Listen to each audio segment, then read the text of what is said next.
Okay, good afternoon, everybody. My name is Danielle Kroll. I'm a transportation planner with the SMTC, which is the Syracuse Metropolitan Transportation Council. I wanted to first let you know this, as you probably saw, and it's still up on the screen now, that everyone is muted today upon their entry into the meeting, and you won't be able to unmute yourself unless the host, unless we request that you unmute. And so that's something we'll do when we get into the question and answer period. Also want to make everyone aware that the meeting will be recorded. Jim DiAgostino, our director, just mentioned that, but we're recording it so that people will be able to watch it in the future, and folks that missed it today will be able to catch it as well. And one of the big items I wanted to make sure you're aware of is if you're having any technical issues at all, you can send the host a message in the chat, which for most of you, I believe, is at the bottom of your screen, and I'll get to that in a minute so I can show you where to do that. Or you can send an email to contact us at smtcmpo.org, or you can call our office, 315-422-5716.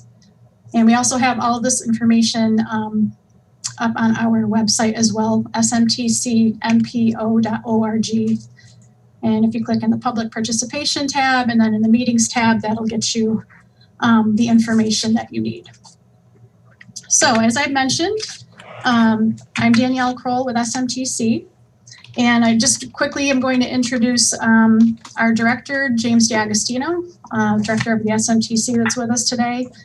And I also have two staff members that are assisting on the call today, Megan Vitale, our principal planner with the agency, and Andrew Frazier, and he's running our YouTube connections for us.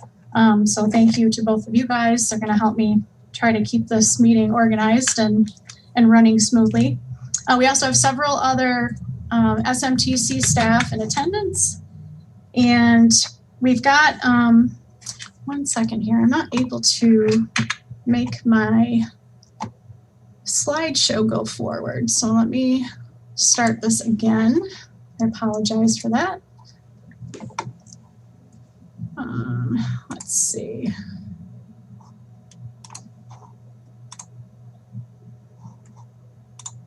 Okay, there we go. Okay, so this is our agenda for the day. I do want to mention we've got over 50 people we're expecting today, so I'm not going to go through having everyone introduce themselves. It's a large number of folks, but you should be able to see the names of those participating through the participants tab on Zoom itself. We also have city, county, Department of Transportation, and State Department of Transportation representatives with us today. They'll be sharing some updates on what's going on within their agencies, and I'll introduce those folks as they come up in the agenda. So as I mentioned when I first opened up, what you saw on the screen are the meeting expectations for the day and the setup. Everyone is muted. I wanted to point that out. Let's see. These are the meeting controls too, for those of you that haven't been in too many Zoom meetings. If you can see my cursor, you've got your mute and unmute and start and stop video on the left here. You won't be able to unmute yourself unless we request you to do so. And again, that'll come later in the meeting when there's questions. And if you want to see the list of folks that are in the meeting today, you just click on this participants here. And if you need to send a message to our team, you can use this chat. You can click on the chat button here and then send us a message. Also later on in the meeting when we go and get into questions and answers, you'll be able to go over to the right here under reactions where my cursor is, and you can click on the raise hand, and we can, we'll ask you to unmute when we're ready to get to your question. Okay, some of this information is on our website. I'm not going to go into the details, but if you're calling in from your phone, and you'd like to ask a question, there's some information on how to do that on our website. And also we have participant conduct listed on our website. And this is we're just asking everyone to please be respectful of other participants and our guest speakers today. We do have the ability to turn off video and turn off audio if that's necessary. We also would encourage those of you that can to go ahead and keep your video on if you're comfortable doing so, because that makes it feel a little bit more like an in-person meeting for everybody. So if you're comfortable doing so, we'd love to have you do that. And real quick here, I am going to show, I did just want to share our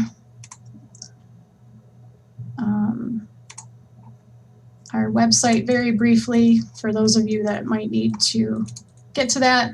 This is the SMTC website, and if you click on this public participation tab and you click on meetings, everything for today's meeting under that forum on active transportation is listed below. Our agenda for today, the instructions for using Zoom, and watching the meeting on YouTube if someone's interested in that. And then also, this will come into play later. This is where the post-meeting evaluation form is located. Okay, so let's go back to presentation. One of the things that I'm going to first talk about today in just a moment are the projects that SMTC is working on. That is number 2 on our agenda, but before I do that, again, welcome everybody. I think we've got most folks here now. This is the first meeting of a couple of different forums that SMTC is planning to run, planning to initiate in the near future. We are also looking to hold an access to jobs forum, as well as a more general traffic and driving related forum. Those haven't been set up yet, but once they do, we'll certainly share that with you. We felt that this particular forum on active transportation was a good one to start with, and we plan to hold this one quarterly. So the next meeting for this group will likely be in June. Okay, again, so we'll hold all of our questions till the end. If you think of a question that comes to mind as we're going through presentations today, feel free to type that into the chat, and we can get to that later after our speakers have made their presentations. Okay. All right, here we go. Sorry about that. Okay, so I wanted to go through some of the projects that SMTC has been working on. Again, SMTC stands for Syracuse Metropolitan Transportation Council. We've also got a whole slideshow on who we are and what we do, and that can also be found on our website, so I won't get into that today. But one of the projects that we're currently wrapping up work on is our Empire State Trail Local Economic Opportunities Plan. And this is a project that we've been working on with Syracuse Onondaga County Planning Agency and the Central New York Regional Planning and Development Board. Within this project, we're basically identifying linkages to connect from the Empire State Trail into local municipalities, into our communities that are within about a 4-mile radius of the Empire State Trail. And that resulting study is essentially geared toward municipalities to give them a place to start if they're looking to make those connections to the Empire State Trail and get more folks into their community. So projects that we've been working on in what's called our Unified Planning Work Program, or UPWP. Try to make sure I read out all of those acronyms. We have a lot of those. We have projects on this work program every year, and some of them, the ones listed on the screen here, were started in our current program year, which ends April 1. I should say, which ends March 31st, and then our new program year begins April 1st. And they'll be continuing into that program year. A lot of times we get studies that start maybe halfway through the year and they extend into a new year, or they're multi-year studies just by their very nature. So a couple of the bike ped projects that we are working on currently and will be working on in the coming year are the Village of Skaneateles Pedestrian Safety and Access Study and the Manlius Village Center Pedestrian Safety and Mobility Study. These are pretty similar in that we're looking at ways to make improvements to the pedestrian conditions in these locations and work on vehicular conflicts that are occurring along the main street. So in the village of Skaneateles along Route 20 and in the village of Manlius along routes 173 and 92. We also are working on the Tuscarora Road Corridor Study, which is a study in the village of Chittenango. That's also in our SMTC planning area. And we're looking at increasing safety and mobility for pedestrians and bicyclists along that corridor. We have our Central New York Regional Heritage Trail Bike Corridor Study. And that's an effort we're working on, again, with the Central New York Regional Planning and Development Board. In 2017, they finished up work on their Central New York Regional Recreation and Heritage Plan, and that includes several bike touring corridors. And so one of the things that SMTC is going to work on is taking a look at 3 of those corridors in more depth, examining some routes that would work and flow with that study. SMTC also has been had on our program the Syracuse Sidewalk Planning Study. We've created a few years ago a sidewalk inventory in our GIS, which is computer mapping, for the city of Syracuse and other municipalities in our planning area. And a lot of this information is referenced in a lot of our corridor studies. And so this is one of those items that's been on a few program years because we are consistently working to update and expand data inputs and outputs as far as sidewalks are concerned in our area. We are also currently working on the Syracuse Safe Routes to School Manual, which is us working with the City of Syracuse, Department of Public Works, along with the school district to develop a guide for future safe routes to school projects. So that project is also currently underway. So that is just a real short glimpse into some of the projects we're working on. And if there are questions on those, we can answer those. And if there's interest in any particular one of these studies, I can work to create a presentation that goes into more detail in the future on one of those. So let's see, now I'm going to take us off of screen share here. And we're going to be hearing from our member agencies on some of their latest bicycle pedestrian related projects. And Neil, I'm going to start with you. So we're going to unmute you. Neil's a transportation planner with the City of Syracuse, and he's going to take the floor and share some of the latest of what's going on with the city. Let's see.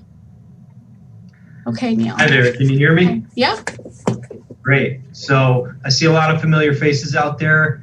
It's good to see a lot of you, even though it's via Zoom, and it's nice to meet the rest of you. So yeah, I'm Neil Burke, I'm the city's transportation planner with the Department of Public Works. I also work very closely with the city planning department and all of my other friendly colleagues here at the city, as well as our partners at SMTC.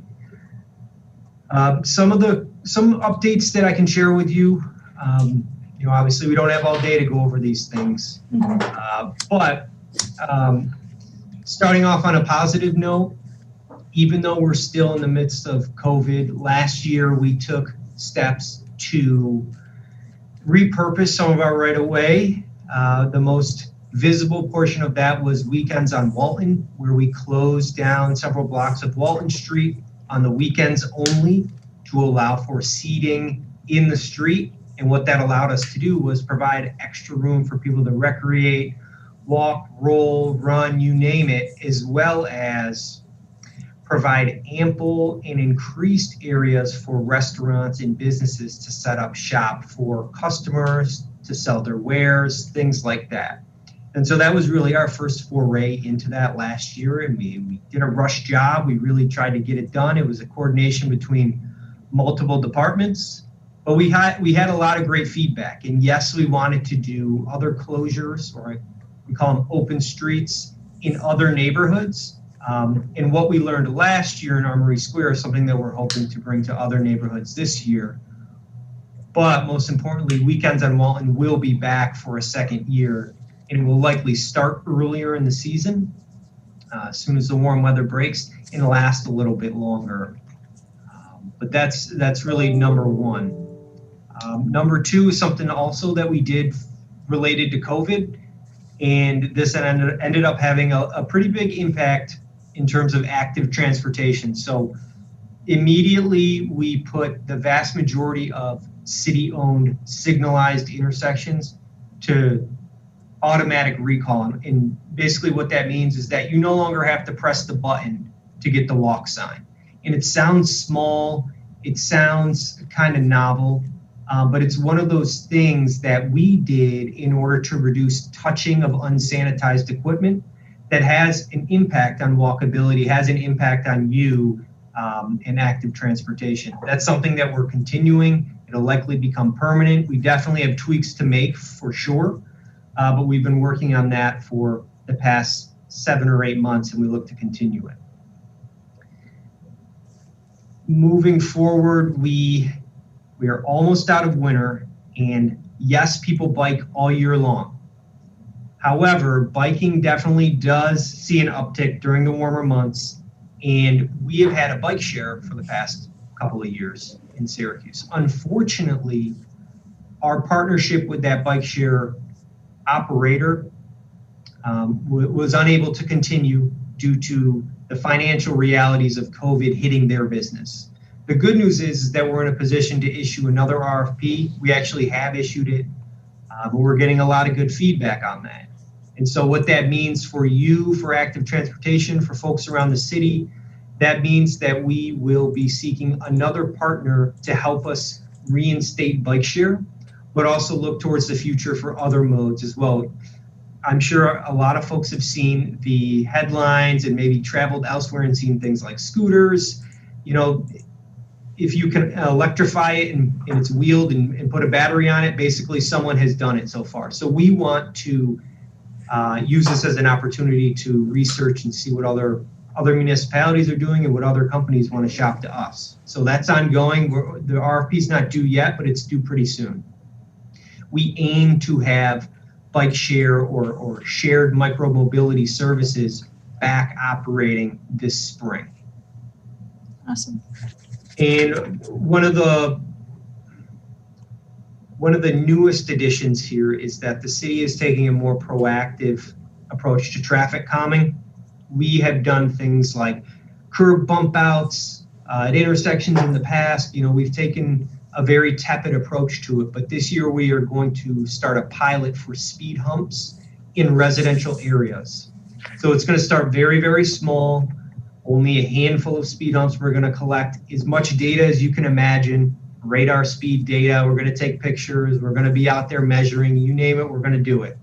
Because we want to know if this works and how well it works before we would allow this to continue citywide. But that's the goal. We want to add to our toolbox here in the city for traffic calming, and this is one of the first steps to do that. The next thing we're doing this summer is we're still continuing with another pilot, but it's a community streets-led program, meaning the city wants to solicit more input from residents on things like murals, new crosswalks, other traffic calming devices that, or interventions that other people have seen and they're interested in. So we want to solicit that type of feedback, and we're going to try it via pilot first, and again, collect that data, but that's something we want to roll out wider in the years to come.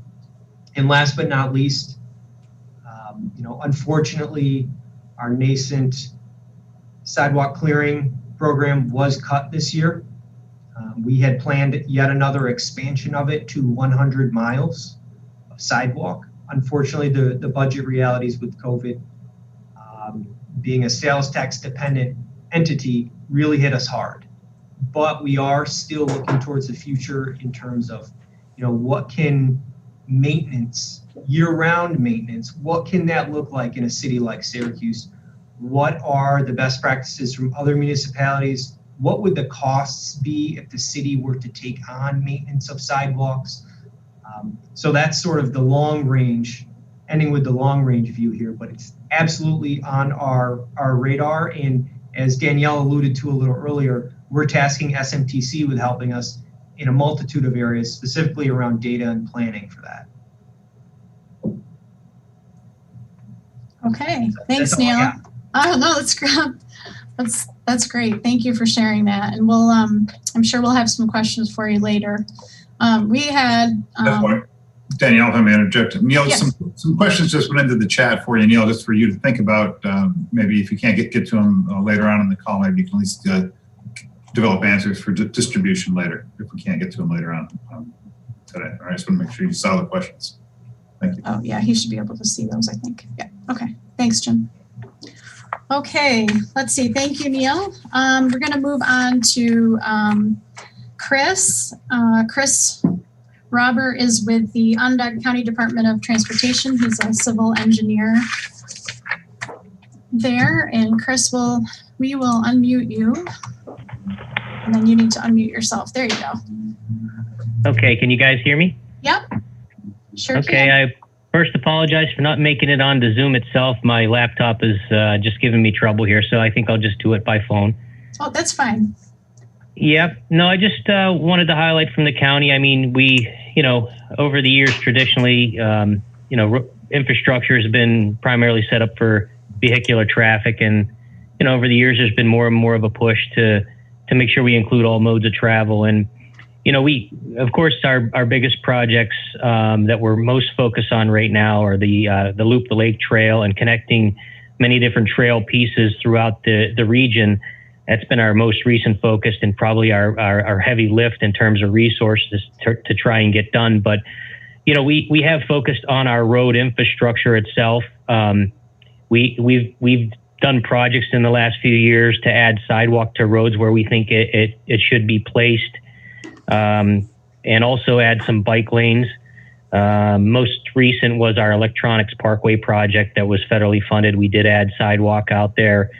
A few others like West Genesee Street, which is one of our main county arterials, Fly Road and Allen Road, and others where, we might have a residential component where there may be a school within the area. So we look at origins and destinations and try and figure out, what makes sense and where people, where are they walking or where do they want to walk? So, so we're focused on that. Of course, our biggest focus is to keep the pavement in good shape so that folks can travel and drive on a nice road. So, we're working on that avenue, and it's always a challenge, basically in these days with the resource-starved departments, because everyone knows the tax situation and the county employee situation, but we're doing our best to try and move forward with all of that and try and stay focused on other things. So just wanted to mention that.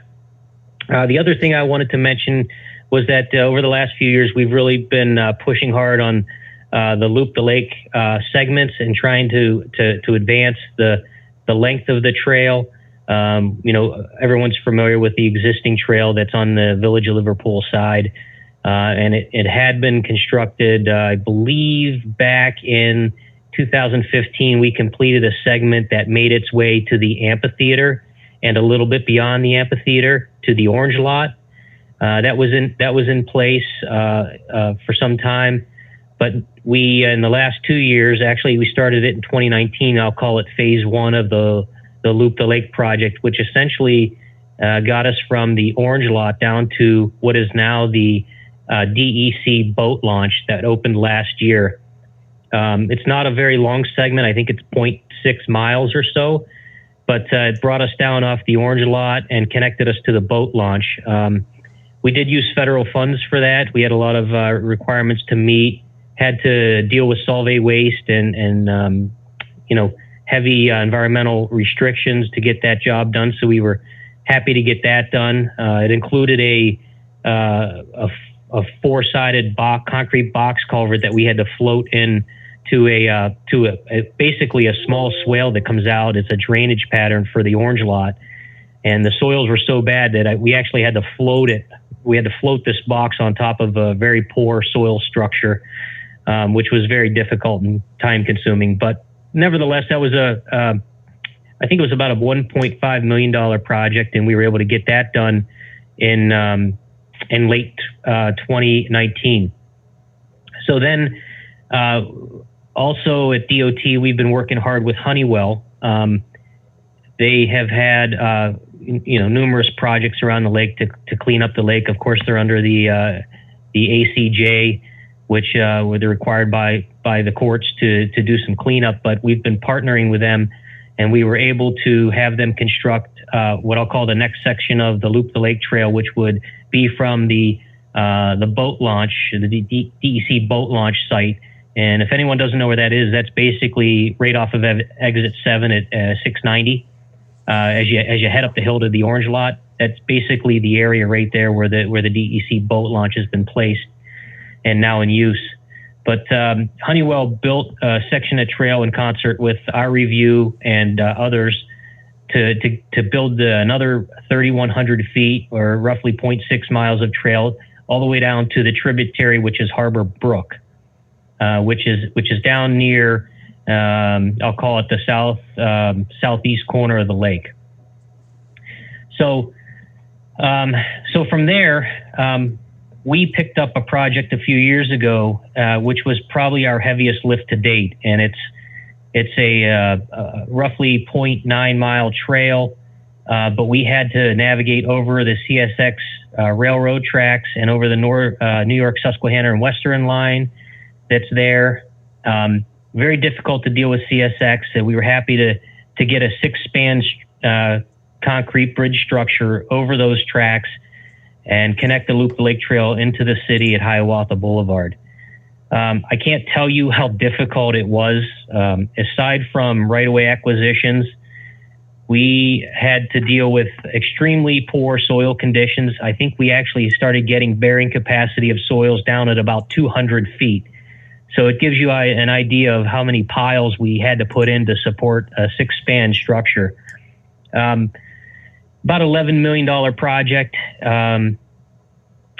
It had to deal with utility relocation, had to deal with some environmental cleanup on the Roth property, and it had to deal with, I'm proud to say that with all the agencies involved, we were able to get it done in I think three and a half years approximately. But we had to deal with CSX, New York Susquehanna Western. We had to deal with the contamination of the Roth property. We had to deal with Honeywell, State DOT, Onondaga Nation, SHPO, DEC. SHPO is the Historic Preservation Office, State Historic Preservation Office. We had to deal with Army Corps of Engineers, County Parks, the County Exec's Office, OSIDA, and our sewer department, which we call AQUEP Metro, because they had a big force main in the area. So it was extremely, and aside from that, we had right-of-way taking. So it was extremely exhaustive, and with the federal funding that we had to follow a very specific process, which required a lot of work. So we're quite proud of it. It just opened in December. We were able to luckily have good weather in December and had a good contractor that worked with us to get the trail open. Of course, we have a punch list that we have to handle in the spring, which includes some paving and some landscaping and some minor adjustments to the structure itself. But overall, I think it was a good project. So we're already looking forward. We're already looking forward to the next piece, which is still a heavy lift. We have to get from essentially Hiawatha Boulevard, where this trail section I just spoke of leaves off, specifically at Hiawatha at Pulaski Street. There's an intersection there with ADA compliant facilities. So one could actually get off the trail and head up Hiawatha Boulevard towards the mall, because there are both bike lanes and sidewalks that exist. And one could make their way to the Creek Walk, which takes you under the Hiawatha Boulevard Bridge and circles you back to the north to get you to the mouth of the lake. And that's where the current trail ends. So looking forward already, we have a locally funded project that is, some of you may have seen some publicity about. It's Murphy's Island, And we have a trail section that's, again, locally funded that we're going to build hopefully this year, if we can get over some of the environmental hurdles, and build across Murphy's Island to a point, not entirely across, but most of the way across.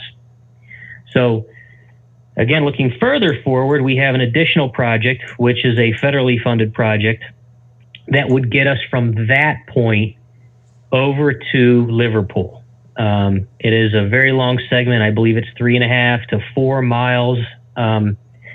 It has issues to deal with to get over CSX railroad track once again, and somehow, some way, make our way through wetlands and deal with floodplain issues and even historic issues on that particular side along 370, New York State 370. There are some historic elements to deal with.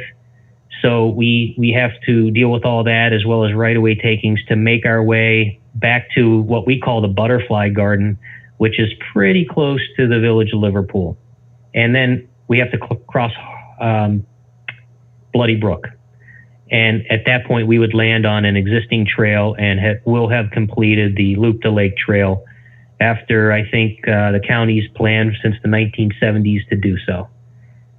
So I believe that's where I wanted to leave off. Didn't want to take much time. I have obviously much more detail than I'm sharing and some of the horror stories to try and get some of this work done. But that being said, I think that provides a pretty good synopsis of where county DOT is from moving projects forward. I will say the next phase to get us to Liverpool, many folks ask, well, when is that going to be done? Well, we're just starting the design phase now.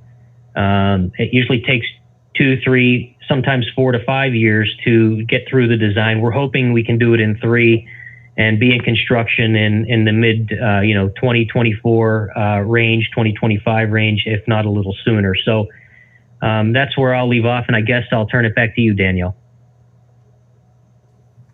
Okay, Chris, thank you. That's a lot of information to share. Thank you very much for that, for the update. In the interest of time, I'm going to move right along to, we've got John Reichert with New York State Department of Transportation. He's an engineer with the New York State Department of Transportation Planning and Program Management Group. So John, we'll go ahead and have you give us a brief update on what's going on with your folks. Okay, thanks, Danielle. Can you hear me okay? Yep, can hear you just fine. All right, thanks. Okay. I will let Cindy Bell talk about the Empire State Trail, of course. But adjacent to that, we've got 2 TIP projects that are basically sidewalk projects with safety, pedestrian safety amenities. One of them is the Erie Boulevard PSAT project. That's the Pedestrian Safety Action Plan corridor, which is Erie Boulevard from Bridge Street to Genesee Street. That is on the TIP. That is scheduled to be done this spring into summer, and also the paving of that section of Erie Boulevard. It will include 5-foot sidewalks, and it's about a 1.1 mile section. Eastbound will do the entire stretch from Bridge to Genesee, and westbound will be from Kinney to Fietta Drive, which is where Marshall's Plaza driveway is. That's about 1,800 feet. It'll also include crosswalks, pedestrian signals, and filling in some of the gaps where there are currently sidewalks due to development, such as Dick's Sporting Goods in that plaza where that store is there. So like I said, that one's gonna happen. It's an April letting. It's gonna happen May, June. And you'll see we'll be out there. The section of the Erie Boulevard of the Empire State Trail on Erie Boulevard it comes off Towpath and it starts on Erie and heads west. This is going to be work concurrent with the paving of the Empire State Trail on Erie Boulevard. Also this summer, going the other direction toward Genesee Street and DeWitt. So that's happening this summer. The next one, also this summer. This is not in the TIP because it's 100% state funded, but it's Route 11 in the North Syracuse area from Taft Road to Bear Road. And that is basically a paving project. It's a MBC, maintenance by contract. But we are doing about a dozen curb ramps. And if you're familiar with the area, the village of North Syracuse recently got a grant a few years back, and they did a lot of sidewalk work in the village. And so this is working around that. Because it's a 1-hour type project, it's not really doing much with sidewalks, but they are required to do the curb ramps and match into the existing sidewalks. That is also happening this summer, okay? The one that's the third project, which is a second tip project, is the Route 11 ADA project, and that is gonna go in the summer of 22. So right now, the limits are from Stevens Drive to Factory Street, which is just north of Target and Walmart, if you're familiar with where that is. Ultimately, we need to go all the way to 31 for safety along Route 11. This project has $750,000 assigned to it with an April of 22 spring letting next year.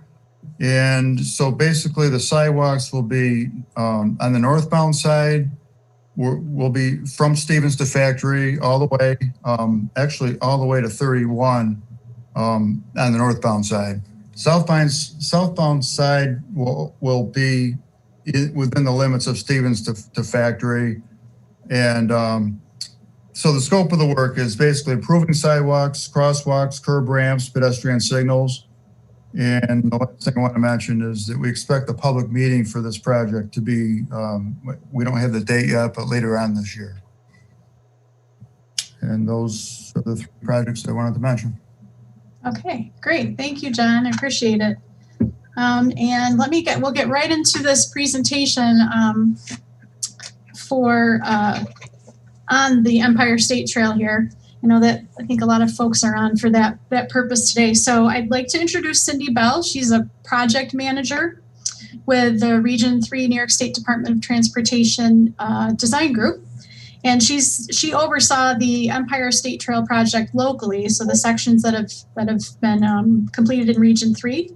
And she is going to share her screen and share a presentation with us. So Cindy, you can take it away when you're ready. It should go. Can you hear me? Yeah, can hear you. There it is. It should come up. Yeah. Okay. Good? That looks good to me. Very good. Hello, everyone, and thank you, SMTC and Danielle, for hosting this meeting, inviting the DOT to present today. The Empire State Trail is a 750-mile trail that goes from New York City to Canada and from Albany to Buffalo. The trail consists of both on and off-road networks. It was opened to the public on December 31st, 2020. In the section between Albany and Buffalo, the trail utilizes much of the Erie Canal towpath. In our section today, specifically our project, was to connect the link between the town of Camillus Erie Canal Park and the town of DeWitt Erie Canal Park. This was designed and constructed by New York State DOT, Onondaga County, and Honeywell, along with the coordinations with the City of Syracuse, town of DeWitt, town of Camillus, and I forgot to add also SMTC in there. This is an overview of all the sections of this trail that were worked on and who worked on them. But I'm going to take a closer look at each section. So we're going to start in the west and we're going to go east for our talk. In the west, our project started at the Warners Road crossing, which was at the eastern terminus of the town of Camillus Erie Canal Park. On the map, you'll see these lines. This is representing more or less the trail. The orange, it would be done by the New York State DOT, and it's the eastbound. The west is the New York State DOT westbound, or the blue line, sorry, is the westbound. And then the brown is the work that was done by Honeywell. So for the Warners Road crossing, we improved basically the pedestrian safety of this crossing. We added curb ramps. We added these rectangular rapid flashing beacons that you can see around central New York these days at various crossings. We added them here. They really light up, flash, catch the driver's eye, and they're activated by push button. We did pavement markings and additional pedestrian signs. Once you cross Warner's Road, heading east again, the trail immediately enters into the old solid waste beds. This whole portion of the trail was completed by Honeywell. For a short portion of the trail, however, at Route 695 over Gearlock Road, the DOT completed it because this was in our right-of-way, and we tied into the Honeywell work on each side. So our next section we worked on was the 695 over Gearlock Road. Here, we had to widen the road. We widened it to the south. We added the bike lanes. We made a small retaining wall under the abutment just to widen the road or just to widen the area so we could allow this bike trail. We added the railing that you see in this picture and the drainage. Once you go under the 695, you enter what was the old towpath, and they've kind of brought it back with the Honeywell project. This again was completed by Honeywell, and this link took you from 695 to Bridge Street. It was, and as I said, it was constructed by Honeywell. Interestingly, I think, and this is your history for the day, along this route, you hit the Gears Lock, hence the name of the road, Gearlock Road. It's just east of the 695 crossing. It was lock number 50, and it was a unique lock put into the on the canal. Prior to the project, it had been located on private property, and the trail today goes by where the remains of the lock are. You'll be able to see the blocks in that from this lock as you go on the trail here. And it's just, I think, to the west of where it crosses Gettysbrook. Once you're off of Belle Isle Road, you enter Bridge Street. This is in the yellow. This portion was completed by Onondaga County a few years ago. They put in a whole sidewalk wide enough to also put in the bike trail on it. So we've put the bike trail on the sidewalk going from Bridge Street all the way to Gate 12 of the New York State Fairgrounds. At the fairgrounds, you enter into the fairgrounds through Gate 12. Inside the fairgrounds by gate, it goes along the Center of Progress building, it goes up by the front gate, and it works its way over to Gate 2. At Gate 2, you'll find a nice display board and a fix-it area, and these are scattered throughout the entire Empire State Trail. But at the fix-it area, you can find tools and a lift for your bike if you have bike problems. The trail exits the fairgrounds at Gate 2 and goes onto the pedestrian bridges, all shown in green, over 690. After crossing the orange lot, the trail enters the county's existing Loop the Lake Trail, shown in the yellow. A short way down this trail, the county has constructed, as Chris was talking about earlier, the new portion of the Loop the Lake Trail that proceeds down the hill along the shoreline of Onondaga Lake to Harbor Brook. And as Chris had said, the part that was built by the county was from the existing Loop the Lake Trail to the DEC boat launch, and then Honeywell completed the area from the DEC boat launch to Harbor Brook, which is on the right side of the slide. You can see where the red comes off of it. Here are some slides that just show you what the trail looks like out there. The one to the left is where the juncture is from the new trail that the county built coming off of the old portion. And this is down below by the DEC boat launch. Once you get to once you cross Harbor Brook, as Chris had said, you enter the new area where the county had built this beautiful bridge. I went up there over the winter, couple weeks ago, and walked over to actually see the eagles over on the other side of the bridge. They built a nice little area where you can stand and overlook the lake. And So it's worth coming to see this bridge alone. It is a site, all built by the county. So the county built this all the way to through the Roth property, as Chris talked about, to Hiawatha Boulevard. The trail then follows Hiawatha Boulevard, turns onto Van Rensselaer Street, and continues down Van Rensselaer Street to the intersection of Bear Street. This portion of the trail was built by the New York State DOT also. After going through the parking lot at the intersection, which is a parking lot for the creek walk, at the intersection of Bear and Van Rensselaer, the Empire State Trail enters the existing creek walk and utilizes the creek walk all the way into downtown, going along the banks of Onondaga Creek. Here's the top view of it. I put it in orange, although I put it in the same color as Honeywell, but I didn't mean to. This is all creek walk here. It's all existing.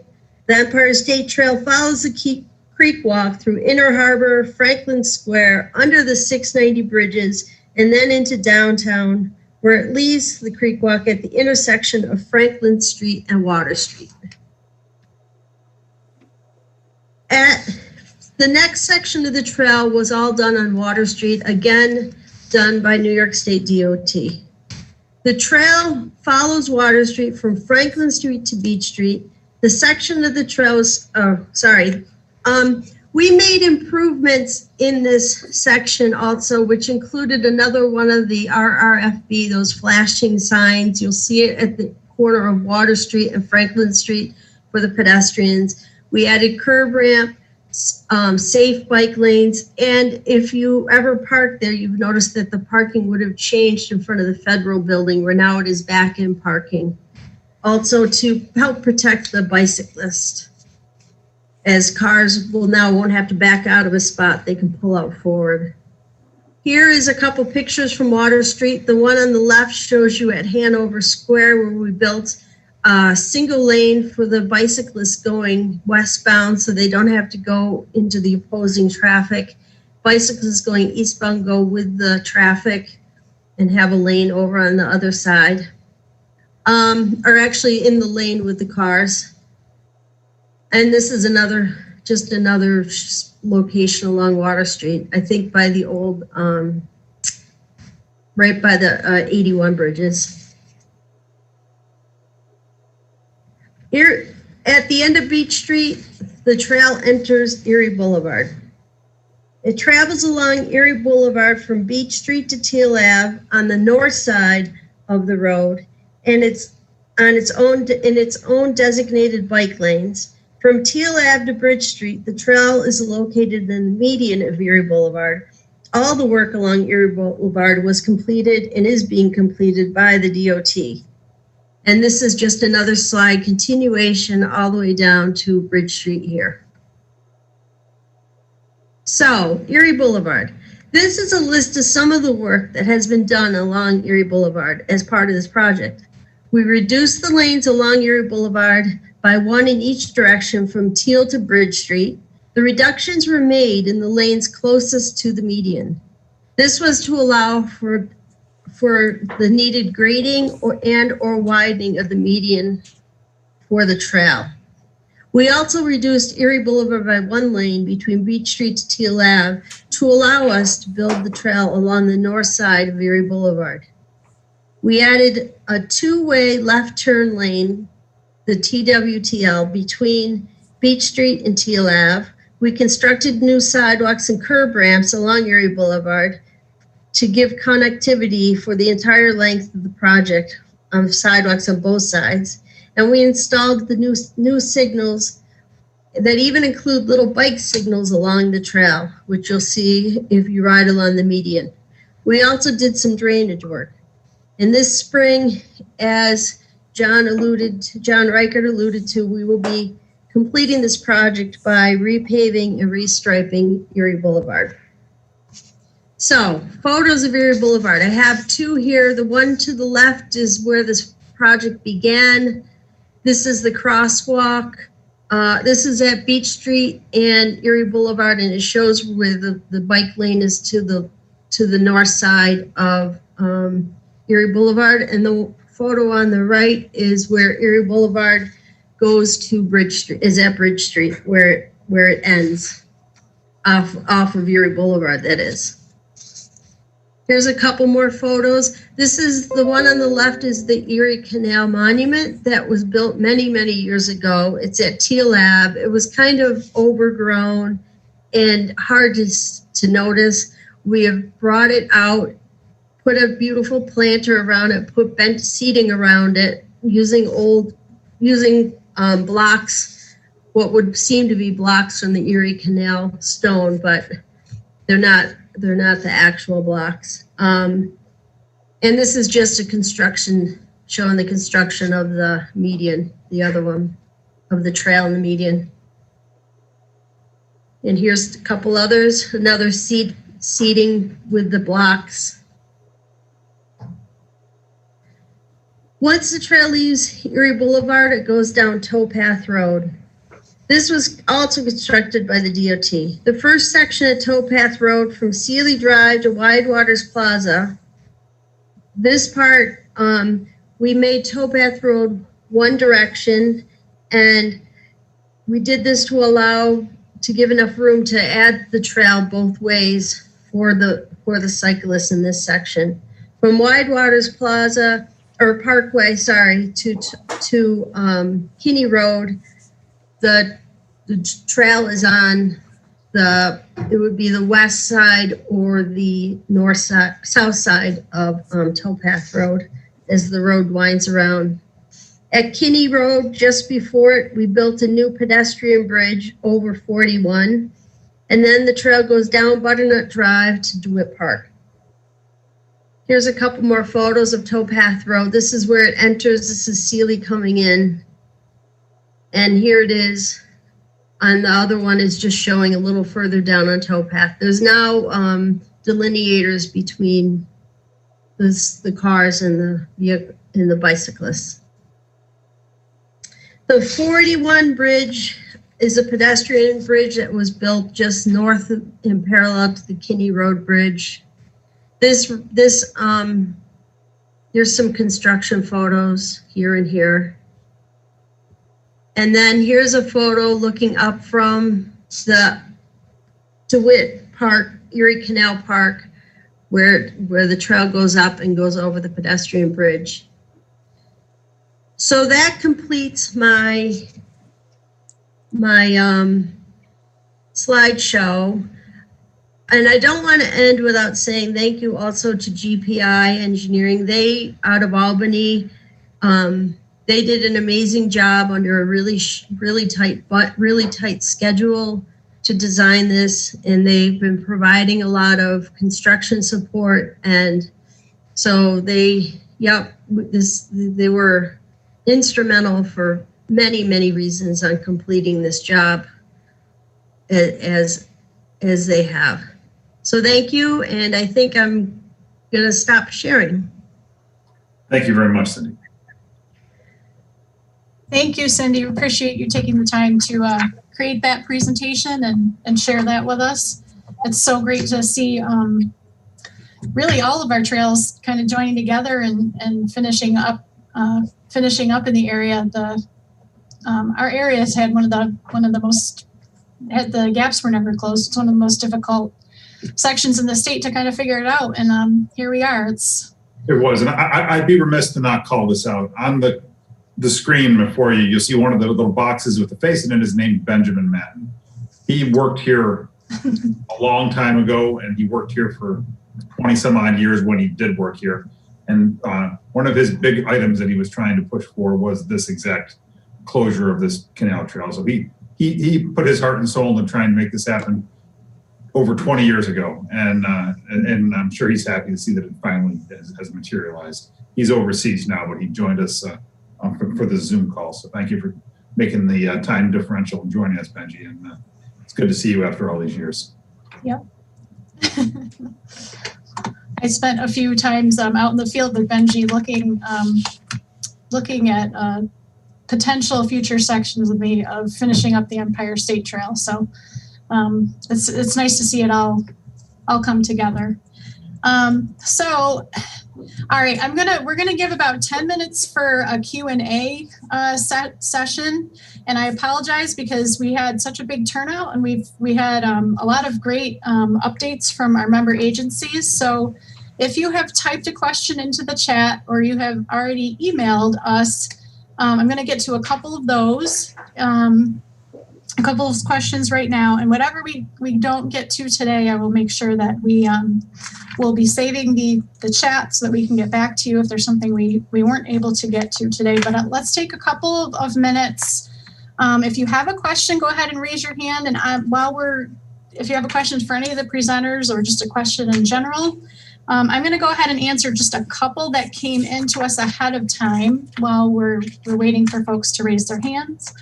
But one of the questions that, that we received was, as the weather continues to break, will there be information put out about sharing the road with bicyclists? So this is actually a really fantastic question. And I did look up some information on this. Just as a background, a few years ago, SMTC actually had worked on trying to get some bike safety videos out there to the public as part of a larger effort. And we were able to actually come up with, we worked with the League of American Bicyclists and AAA that had created some videos, and we were able to take those and kind of work with them and chop them down to get them into 30-second segments that we were then able to air locally. And we did that.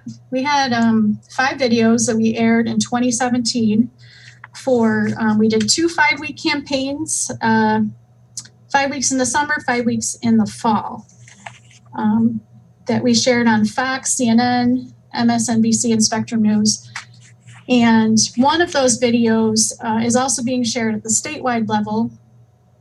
Still, it was a share the road video, and as far as our efforts here that continue, those those videos that were aired on those stations that I just mentioned, we had done that locally in the SMTC region, Syracuse region, in 2017.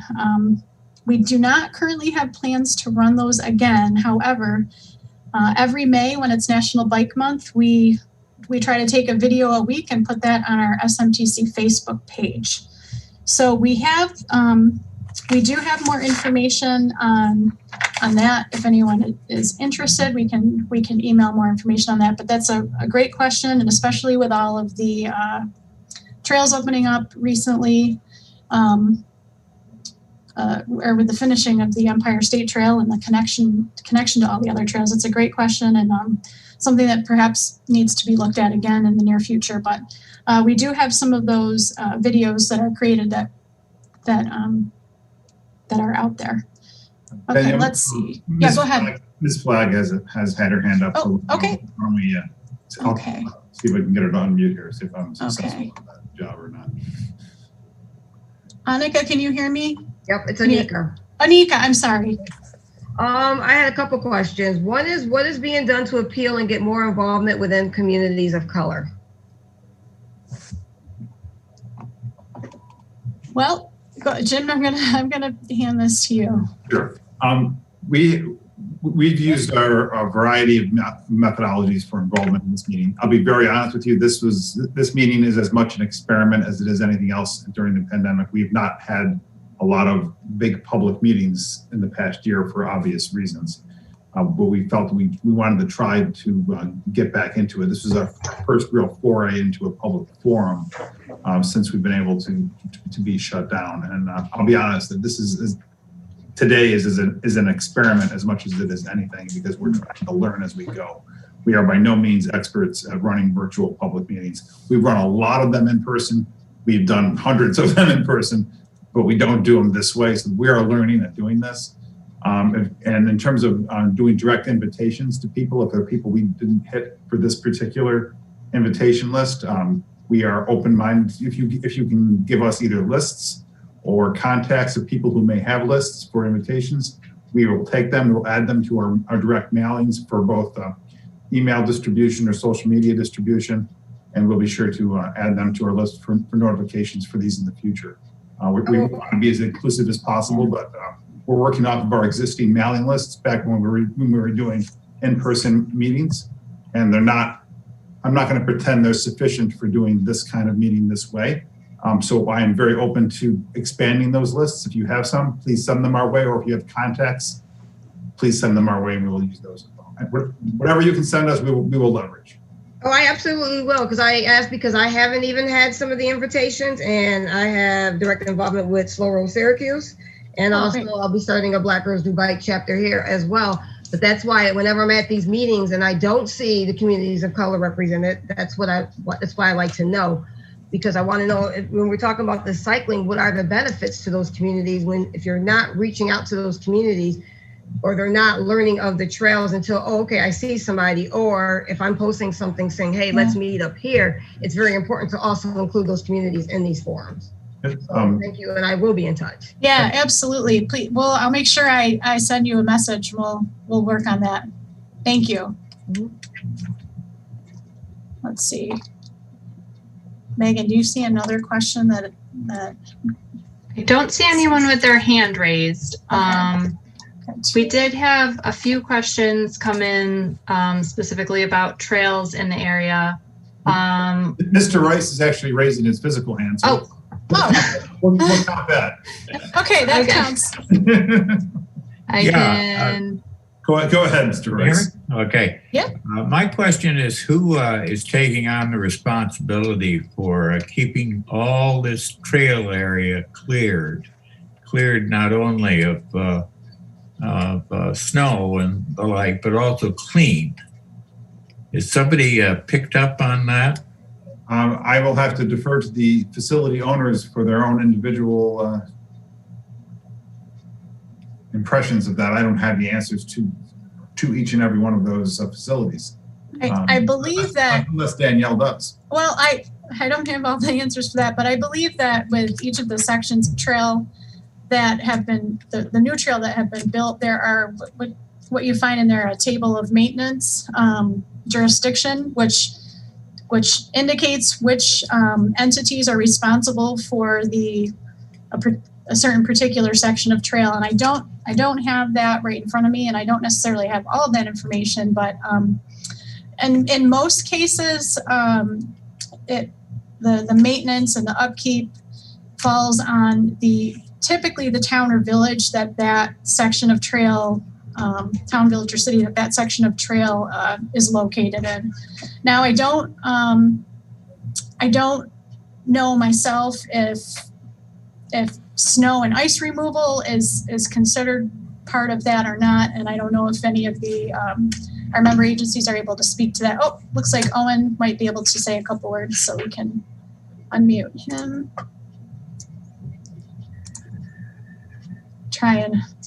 There we go.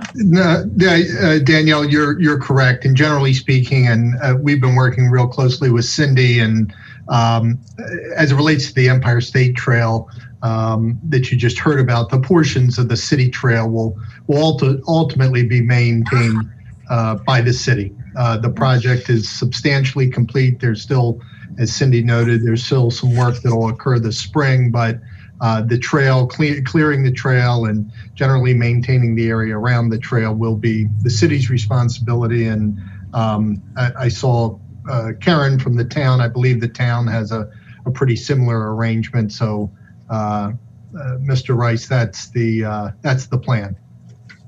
Good. Thank you, Owen. And thank you for your question. Okay, turn this here. Got two screens of people to look through here. I know. Anika, I unmuted you again, or I sent you a request to unmute. Did you have another question? Yeah, I have one more question. As far as it was mentioned, I think Danielle, you mentioned it, as far as having different events for the month of May. Oh. So I just wanted to make sure Rite of Silence is also on there, which is May 19th. Okay, yes, I saw that come across the chat, and I'll make sure that that I can post information about that on the SMTC Facebook page. But I'll get in touch with you about that too. Okay, and the other question is, I actually put it into the chat just now, but as far as when we do bike shares as well, I know Neil answered that, and I can get with Neil later too as well, but also make sure that different communities also reached with those bike shares. I know there was pushes for certain neighborhoods, or it was more like SU in different neighborhoods, which then that doesn't include like the west side or the south side or the north side, which is also not fair to those residents because they also need that transportation. It also needs to be utilized by all of City of Syracuse, not just certain portions. So we just need to make sure that we're looking at that for the fairness, for the complete equity and inclusion, so that all are involved in this. Absolutely. Thank you. Yeah, thank you. And Mr. Madden, I unmuted you. Go ahead. You had a question? Hi, Jim. Can you hear me? Yep, hear ya. Yeah, I'm coming all the way from the Netherlands to talk to you. I just wanted to compliment SMTC and the member agencies for all the fine work that's been going on. As Jim and Danielle mentioned, I worked in Central New York for 30 years. I've now been in the Netherlands and Deventer for 15 years and enjoying retirement. But I just wanted to compliment SMTC and the member agencies on all the good work that's been undertaken. Thank you. Thank you, Benji. We have Gloria Sage has a question. I will send you a request to unmute. I asked this question on the chat line. Will there be maps available which shows the particular routes and the parking areas where one can get access to the Empire State Trail? Okay, actually, I believe the state had created a website where they were going to have I don't know if they were going to have an app or a link on their website, but I can look into that for you, Gloria, and get back to you on that, or I can check in with New York State DOT. But I was speaking with somebody out of the Albany area that was working on some maps that did create that information. Actually, some signs would also be useful at various points. Sure. Okay, have we got anyone else with their hands raised here? I don't want to take up too much more time. I know I said we'd keep you for an hour, and we're a little over that at this point. Anybody who typed in a question into the chat that we did not get an answer to, you will get an email response back to your question from staff probably tomorrow. And if you don't, call me and I'll make sure that you do because you're supposed to. Yeah, well, and if there's a question that's going to take us more than a couple days to get an answer to you, we'll respond and let you know that. We may have to reach out to some of our member agencies on these questions. Let's see. Do I see any other hands up? I think what I'm going to do then for today is first I want to thank everybody for attending today and for your patience. This was, like Jim mentioned, this was the first public meeting we've run, and with so many people attending, we had to do things a little bit differently than we would if we were in person. So we had to mute everyone on entry, and it's just a new experience for all of us. So thank you, and I want to thank our member agencies for participating, and specifically Cindy Bell. Thank you very much for your presentation on the Empire State Trail. It's so great to see that open, and I can't wait to get out when it gets a little warmer and check some of that out. So I do have one more. Oh, Jim, did you want to? I just wanted to respond to Ms. Flagg's comment. Yes, we will put together a list of questions and their answers and post them as well. Yeah. Oh, yes, we can share that. Yeah, absolutely. On your exit from the meeting today, I believe in the chat, I think. Yeah, I just put up our meeting evaluation form. Thank you. Yep. So we have a meeting evaluation form in the chat, and then if you can't access that for some reason, or you close out and you can't get back in, it's on our website as well. And basically, there's some questions in there about the meeting kind of date and time, about using Zoom as a meeting format, and if you have ideas for future presentations or topics, we'd love to hear that, because we'd like to do this 4 times a year, and maybe an hour and a half will be more appropriate time frame for us. Maybe in person sometime soon. Oh, that would be really nice. We could have an in-person meeting. I understand that Zoom is not the best platform for all users. We did have a few people who chose to not participate today because it was on Zoom and they didn't want to do that, and that is perfectly understandable. And that's one of the reasons we streamed it to YouTube. And there's people that don't want to use YouTube either, and I get that. The problem is we have to rely on third-party software for this. We're not a big enough entity to have our own streaming platform. We have to rely on commercial entities for such things. So there are limitations associated with that, and I hope you bear with us as we figure that out. Thank you. Yeah. I just wanted to add too, we did get some questions that were submitted that weren't necessarily about weren't bike pedestrian related questions. So some questions about transit, and some questions about job accessibility, and also about traffic studies related with some large recent developments in the area. So we will answer those, but as Danielle mentioned at the beginning of this, we're also looking to start some similar type meetings on other topics. And one of them we're looking at is job access, and another one will be more of a general traffic concerns in the area. So I know people have lots of questions and you want to get them all in, but we do hear you, and we want to expand our public outreach into some other forums as well. So hopefully that'll address some of those concerns going forward. Yes, and another way to reach us too, if there's questions, is to send us an email. You can send any of us an email, or at that contact us. It's contact us at smtcmpo. Yep. .org. And we actually have a real live human being that answers the phone if you call our office. So I promise that. Yes. So you call us, someone will answer and talk to you. Yes. And we expect our next meeting to be held in June of 2021. So stay tuned for that. And we will, we'd love to hear topic ideas or ideas on how we could do this meeting differently or better. We're always open to that. So thank you very much, everyone, for your time and your participation today, and to our speakers. And hope you have a great rest of your afternoon. Thanks, everybody. Thank you. Have a great day.